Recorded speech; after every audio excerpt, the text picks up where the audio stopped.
when you get into a discussion with a theist, and we do this on our phone calls many times, you'll hear sometimes these little pauses in their answers. And that's them thinking about this stuff. They may stick with it. They may not, they may rationalize their way out of it. They may, go back to their preacher and get some canned responses from the Answers in Genesis website or whatever. But the point is, you mentioned this earlier with the whole, it sounds like, you'll talk to a Christian and they'll get to a certain point where they say, oh, well, that's not me. Don't think that I'm like them, because that's how what the fundamental, they're realizing that something you're bringing up is a problem for their belief system and their worldview. And they're responding to it nervously in that way because they know it's a problem. And so even if it seems like, well, they waffle, they backstep, they shift the goalposts, at least they're aware of something and they're thinking about it. And that's all you can do is plant that kernel, and then they have to do the rest of the work. They may never do the rest of the work, or they may. But Leo, thanks a lot for calling. I'm going to try and move this on, and just for the guys in the control room. Cheers. Thank you for the call, very much. It's been great, and to help. Hopefully I'll catch you some other time. Definitely. Keep up. You won't have to stay up as late. I lost our server with the list of callers, so I'll give that another minute. This kind of dovetails into, we were talking about, how to approach family members, et cetera. But this issue of not so much how we deal with this, but once it's been dealt with, you have people who have perhaps lived the bulk of their lives with this particular virus, and now they are either cured or in the process of being cured. And what do we do to help them? Right. And this is something that you have kind of grasped by the horns and run with in your RR program. Right, right. So why don't you go ahead and tell us about that? Shortly after I published the book, I started getting emails and phone calls from people saying, wow, I wish I'd have seen this book before, or I wish I'd have known this before, or I wish I'd had some help when I was getting out of religion myself. And it was amazing how many people, I did not write that book to convert anybody. I wrote that book to fellow non-theists so they could understand what was going on out there in the world, because I didn't see any books that were doing that. And I mean, I like Dawkins, Hitchens, Harrison Dennett, but they're none of them psychologists, and they do not get in the heads of people, and they really don't tell how the gears work, if you will. So that's what I was focused on. But I started getting all these phone calls. I started getting all these emails from people saying, I need help getting out of religion, or I want to get out. I've gotten out of religion now. How do I deal with my mother-in-law? How do I deal with my spouse? She's still really religious. And how do I raise my children? Right. And I realized there's nobody out there offering that kind of help to folks. Right. So I started this group. I just announced it one week, and the next week 11 people showed up. And we heard the most amazing stories from people talking about how they were struggling with things like guilt from, just because you leave religion doesn't mean the guilt doesn't go. You were taught that from a really young age. Or how do I deal with my wife? We had one fundamentalist evangelical Baptist who was even a part-time preacher. He's now an atheist, but his wife's still very, very religious. And he came to our meeting and said, how do I deal with this? And that was a really interesting conversation. But we're getting those kinds of conversations. And I started saying, wow, lots of people need this. So we organized this group called Recovering from Religion, and it's recoveringreligionist.com on the internet. And we're trying to get leaders in all sorts of cities around the country. We have 20 groups now, leaders all over the country, convening these meetings once a month and letting people just sit down in a room and talk about what are the problems. How do you deal with your children? We had one guy come in and says, I have 10-year-old children. I've been raising them as Christians this whole time. Now I'm an atheist. Right. What do I do? It's going to be confusing to them. And I don't have the answers. And by the way, the people who are leading the meetings are just other people recovering from religion. They're not psychologists or social workers. They're normal people. But it's kind of like modeled on the AA model. It's self-help. We come together. We talk about these things. And the amazing ideas that came out of that were as good as any clinician probably would have come up with, I've noticed. So it's truly self-help, and these people are coming in, learning a little bit.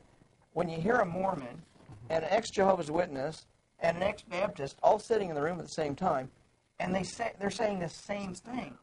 It matters not what religion. You can see the God virus was working perfectly in all three of them, even though it's a totally different religion. Right. It's just amazing to watch that going on. Now let me bounce something off you, because you mentioned just before that now Dawkins, doesn't have your background in psychology as a professional, but it is from Dawkins that we have the concept of memes. Oh, and yes, memetics, and I which jumped on that. Sounds exactly like, and then we also, one of our co-hosts, Don Baker, some years ago, did a lecture on what he called the Christianity meme. Yes. So I think that this idea has been explored. It seems like you've just gone into it being a professional in the field more in depth than anyone has before. And I'd like to maybe to hear say how valid how on target was Dawkins when he thought of memes and memetics, and but what didn't he do with that idea well enough, perhaps, that you think could have really improved upon the concept more, so that we could understand a little bit better how the God virus, as you refer to it, works? Because my question about memes has always been, as a layman's perspective, well, how is it any more useful to think of these ideas? Let's say all throughout human civilization, people have had great ideas and you've had bad ideas. Mm-hmm. And it's sort of Darwinistic, right? Very Darwinistic. The good ideas catch on and they stick around, and the bad ideas get kicked to the curb. So how is it more useful then to come up with, say, this concept of memes or mind viruses or what have you, to think of these ideas above and beyond simply understanding them as, well, they were really good ideas and everybody liked them? Oh, that's very simplistic. Very simplistic and inaccurate. Right. Okay. Why do hookworms survive in the guts of animals, and they survive for millions of years? Why do tapeworms? Why do other parasites, malaria? Why do they survive? Mm-hmm. They're certainly not good for the organism they're in. Mm-hmm. They're good for themselves. But they're good for themselves. Okay. The God virus is the same thing. It cares not for you. The God virus is so powerful in some ways that it can cause people to commit suicide. That's what suicide bombers do.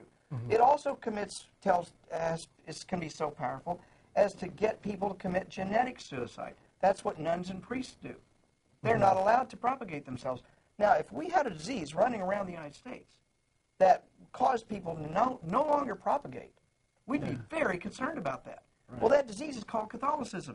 And it causes nuns and priests and other people sometimes not to propagate. Although among the laity, they encourage big families. That's the way the God virus works there, too. It goes both ways. Now, there's a way to understand this in fairly simple terms. There's 3 types of memes. And I don't think Dawkins or Dennett hits the nail on the head quite as well as I'd like them to. There's 3 types. And I don't want to get big into memetics. That's a whole study itself. Mm-hmm. But there are beneficial memes. Mm-hmm. Algebra is a beneficial meme. There are benign memes. The hula hoop, that was a benign meme. An idea that went wild and then died. It's kind of come back in some areas. But it didn't help anybody that much and didn't hurt anybody that much. Yeah. Then there's parasitic memes. That's the third kind. Parasitic memes infect your mind and take it over and do things that are bad for you and then try to get into the next person. There are memes that are not religions or are not seen as religions. For instance, in the book, I explore Marxism. Marxism was a very vicious, parasitic meme, if you will. So it's not just, I think Marxism was actually a religion. If you look at the way it was structured, Lenin is entombed in Moscow, and people come by and worship him, literally. In North Korea, you got Kim Il-sung, who's president for life eternal, even though he's been dead for 20 years. That's pretty religious to me. Mm-hmm. It looks very much like a pharaoh who is now godlike after he dies. Yeah, like objectivism with Ayn Rand and the cult of personality. Yeah, it just, if you look at the way Egypt did its pharaohs, mm-hmm. Kim Il-sung and Lenin are the same way. They're pharaohs. Yeah, they're pharaohs. That's what it amounts to. Mm-hmm. So you can look at religion and realize that it's just a parasitic meme. It gives nothing, not a hoot about you. It just wants to get from you to your children, you to your next door neighbor, someone else. It's constantly pushing. It's constantly mutating, trying to get in. Mm-hmm. I don't know if that answers the question. No, it does, actually. I mean, it helps really how memetics and the idea of mind viruses are different from just understanding ideas that are popular versus unpopular ones. Right. For your viewers, if you don't want to read all of Dawkins, go read a little essay he wrote some years ago called Viruses of the Mind. Just Google it, and it's excellent. Excellent read. That's what caused me to write this book. I'd read all these other stuff, but when I read Viruses of the Mind, I thought, dang, I can take, as a psychologist, and really work this through and really expand it. He did not expand it. He didn't talk about how guilt works. He didn't talk what the infection strategy is. Because malaria has an infection strategy using mosquito to get from me to you. What's religion do? It has an infection strategy as well. And different religions have different infection strategies. Right. Yeah. So Dawkins' premise was strong enough that you, as a psychologist, could take it and go, oh, yeah, there is something to work with And here. it needed to be done. Develop the idea. Right. It needed Yeah. to be developed, I thought.